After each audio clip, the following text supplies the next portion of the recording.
We're home. Ay, teka. Ba yan? We're home.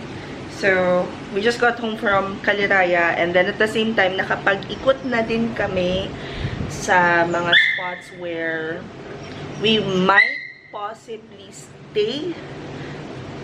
Sa May, pagpunta dito ni Najam. Okay. So, quick overview. It was Kuya Love's 21st birthday last April 14th. And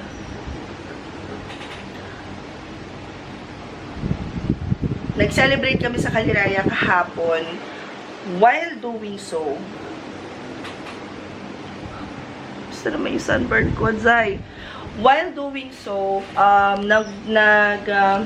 nakapanood ako. I had the chance to watch Chris Uys video. Matagal ko na siyang pinapanood before pa. Parang yung lifestyle niya is gusto ko. Gusto ko yung the way that she lives, yung simplicity, even though they have their own businesses na, they're also content creators. So, yun yung pinakang gusto kong part doon. And so, we're back to our camera. We're vlogging again. Hopefully, I'd be able to be more consistent in terms of documenting everything, even if hindi kami umaalis ng bahay. By the way, I am back to my semi-morena at madaming pimples talaga na era. Just because nag-swimming kami, nag-enjoy talaga kami ng fully. And by the way, hinabili namin sa pet hotel si Chooks, and then si Bebong at saka si Chewy. Kasi nga, overnight kami. So, over 24 hours kaming wala dito sa bahay. And, medyo nag-aalala ako, is it normal na pag nag-pet hotel sila, parang wala silang ka-energy pag-uwi? Look at him. Binigyan ko, tapos usually, hey, baby! O baka pagod or stressed lang. Anyway, kasi, kaya medyo nag-alala ako. Ito yung vitamins nila ng dogs. Ngayon, kapag pinapainom namin sila nito, excited siya usually pag nakita niya to. But for some reason, wala siyang... Hello, baby.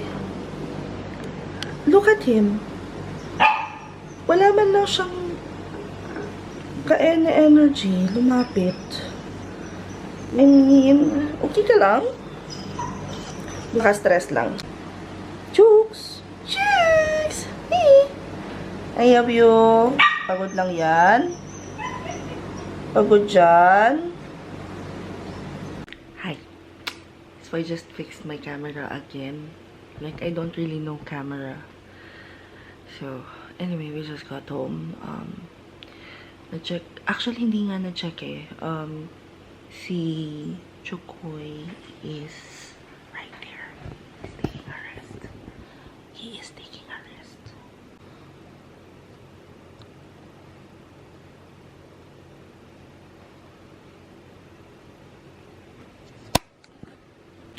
And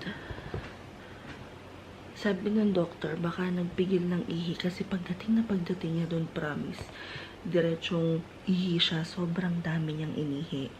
Tapos, oops din siya, pero konti lang. Tapos, binigyan nung delata na recovery food yata yung tawag nila. Although, nanghihina pa rin siya, but parang siya, naging okay na siya. And then, we dropped by, ano yung pangalan niya? Mano Cantos Peri-Peri at Tapsi sa bayan. Tapat siya ng 7-Eleven na malaki sa Barangay Dos. Nabili lang kami ng food. Nakakain na rin ako ng dinner. Finally. And it's Monday na 3:40 a.m. I'm not even sure if I wanna sleep. Kasi I'm thinking about firing up my laptop and just getting started with the things that I need to do. It's supposedly April is buwan ng pahinga, but sometimes I just can't help it kasi maraming kailangan gawin sa business. sa client work. And ang dami kong gustong ma-accomplish. Pero pinipilit ko yung sarili ko mag-relax. And that's how Popsky and I found this. It's beef, yung palabas. And na-enjoy ko siya so far. Ang okay siyang palabas. Popsky tutulog na. Good morning po. Ma'am, ano po, ang tawag nito, hinihingal ako, sorry. Mga after lunch na po pala kami. At, ay, yung kay Chukoy po.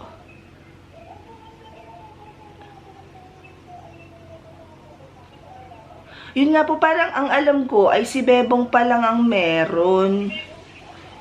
Oo, parang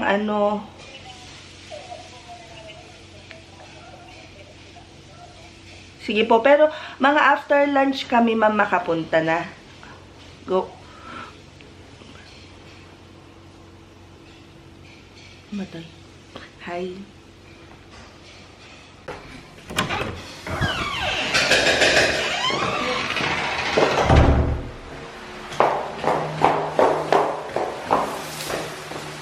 Ay, yung colorful.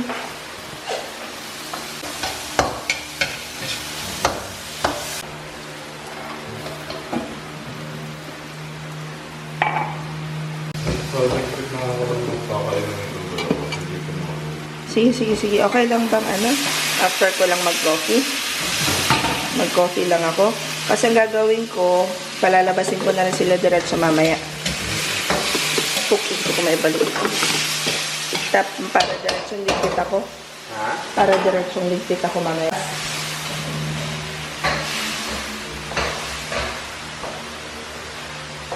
Wala pang record si Chukoy sa vet, no? Yung doon kina vet focus. Si Bebong lang daw ang meron eh.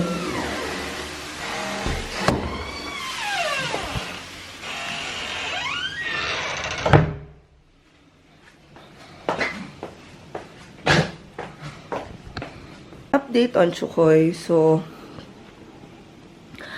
nag-jebs na ulit siya. Wiwi na ulit siya.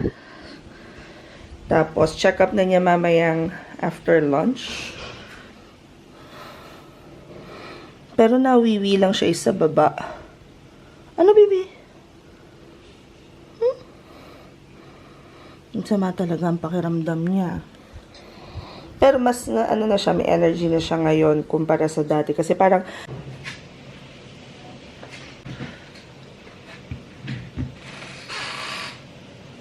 so, ayun, nung dinala namin siya sa vet kagabi, bigla na lang, like, pagkababa niya dun sa clinic, ang dami niyang inihi.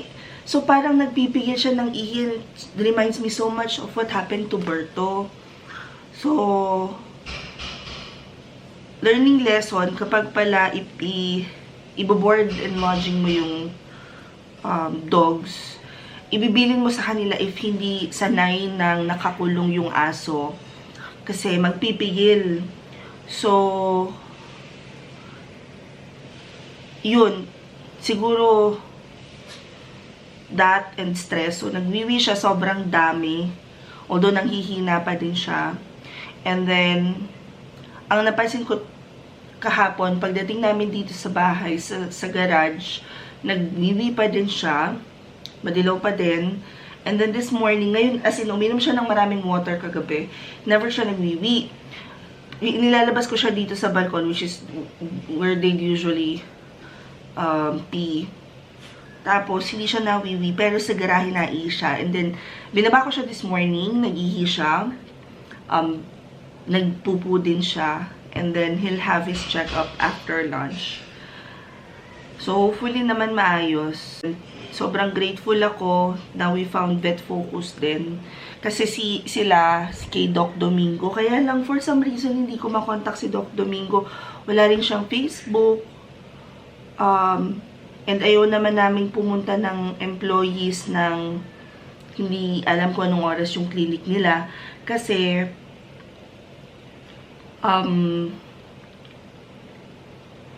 Kasi malayo. And si Chukoy, hindi siya sanay nang nakasakay sa car. So, anyway, magko-coffee muna ako. And then, hopefully, later on, madala namin siya.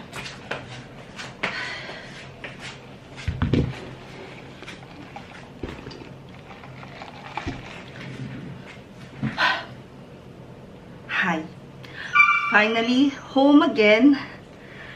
Ay, gusto ko nang maligo. Alam nyo bang ito pa yung suot ko nung umuwi kami kahapon from Kaleraya. Ito pa yung suot ko. We went to the doctor last night. We went to the vet last night. Ito yung suot ko. We went to the vet today at around 1. Ito pa rin yung suot ko. Nakapag-mop naman ako sa bahay. So, pwede ko nang itag sa Asana yung house chores. I have quite a few things on my list today. Here's my Asana. Ay, hindi nyo kita. Okay. So, here are some of the things that I need to do sa Asana. Dami pa akong kailangan gawin. But, I am grateful that si Chukoy wala naman daw sakit. So, it is possible na na-stress lang siya. And that it is okay. He is okay. It is okay na medyo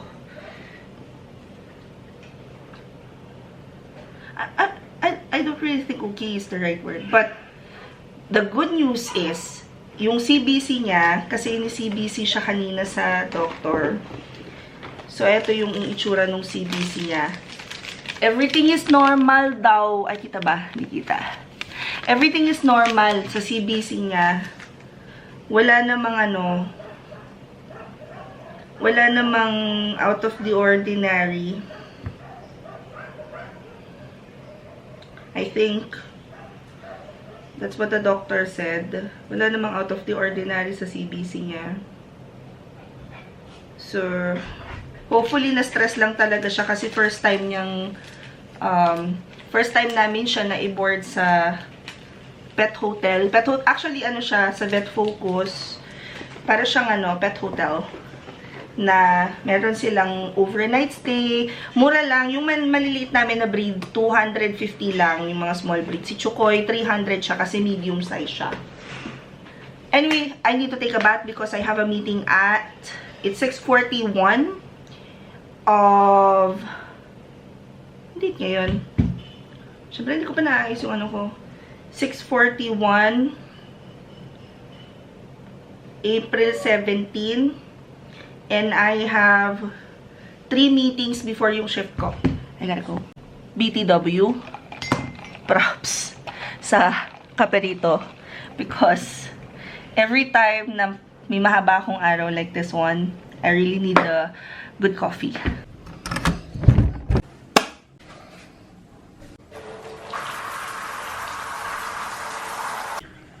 So, we have a meeting in about 4 minutes. It's a mock interview. Kasama siya actually sa lahat ng classes namin. Gusto ko kasi yung mga trainees, alam mo yung paglabas nila ng training ng team namin, ready na sila sa mundo ng freelancing. I mean, hindi man perfect, pero at the very least, they've had enough practice, enough, alam mo yung na-stretch na yung nila, brain cells, kanya. It's what I call it. Na-stretch na yung brain cells nila. Marunong na sila kahit papanong sumagot ng job interviews. Just in case na meron silang client na i-interviewin sila. So, at least, makikita nila na kahit papano, oo nga, ito yung sagot doon sa question na yun. Or nahahanda sila. So, kumbaga parang job ready yung mga trainees natin. And a lot of times, I think doon nagkakatalo yung fact na akala nila hindi pa sila handa. Pero when they look back after the training, ready na sila. Anyway, I only have 3 minutes. I still need to turn on my computer.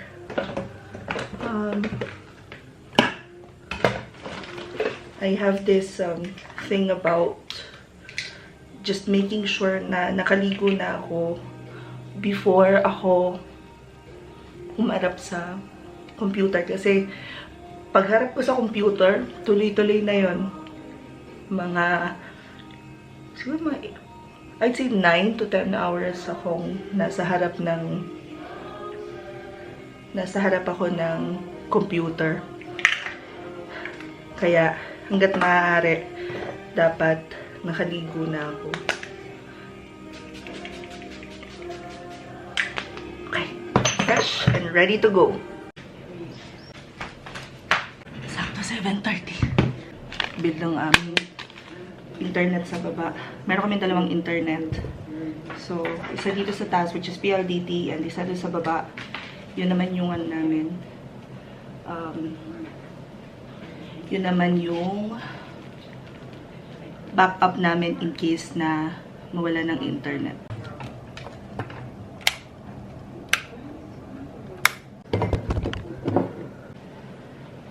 Zoom is like my most opened app of last year.